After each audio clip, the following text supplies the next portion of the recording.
এখান দিয়ে এখান দিয়ে আর একটা খাল আছে, ওই পাশে আপনাদেরকে রাস্তার ওই পাশে যে আমি দেখাচ্ছি। এই বোর্ডের এখান থেকে ওই পাশে গেলে আর খুব সুন্দর একটা জায়গা আছে, একদম বড় ওই যে বোর্ড।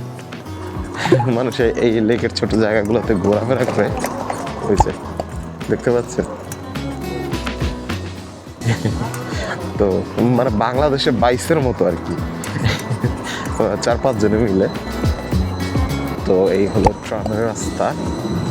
মানে পোর্তা জেনোভা হলো একটা ব্যস্ততম জায়গা যেখানে শুধু মানুষের পর্যটকে একদম পুরো ভরপুর। এই যে আমাদের বাংলাদেশি দেখেন, এরাও কিছু কিছু ব্যবসা বাণিজ্য করে এই রাস্তার ছোট ছোট হকার। হ্যাঁ, আমার একটা ভিডিওতে আপনারা বলছেন নাকি হকার নেই। হ্যাঁ আছে, হকার আছে, হকার অবশ্যই আছে, বাট লিমিটেড আর কি। শুধু কিছু কিছু জায়গার ক্ষেত্রে তারা সরকার থেকে পারমিশন নিয়ে তারপর তারা এখানে বসতে পারে একটা টাইমের জন্য, এরকম কিছু কিছু জায়গায়, কিন্তু সব জায়গায় না।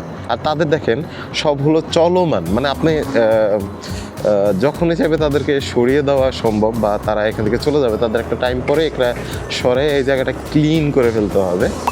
এই হলো পোর্তা জেনোভার জায়গাটা, দেখতে পাচ্ছেন ওই জায়গা। ট্রামগুলো খুব সুন্দর, তাই না? আশেপাশে ঘুরে যদি দেখাই, খুবই সুন্দর আসলে। ব্যস্ততম জায়গা, শুধু মানুষের ব্যস্ততা এখানে। আমার সিগন্যাল পড়ছে, ওই যে এই তো গ্রিন হয়েছে, গ্রিন হলে আচ্ছা। এই জায়গাটা একটা হকার আছে।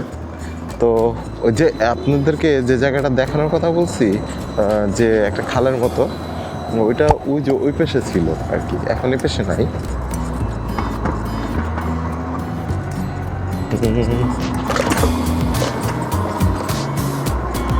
পরে এই তো এখন বাসার দিকে চলে যাবো। তো এখন এই ভিডিওটাতে এতটুকুই, আবার নেক্সট আরেকটা ভিডিও চলতে চলতে আবার দেখা হবে।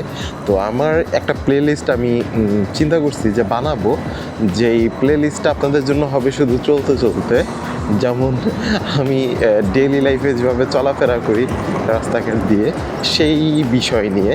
তো আজকে এতটুকুই। নেক্সট এই ধরনের ভিডিও যদি আপনাদের ভালো লাগে, তো অবশ্যই আমাকে জানাবেন কমেন্টসে।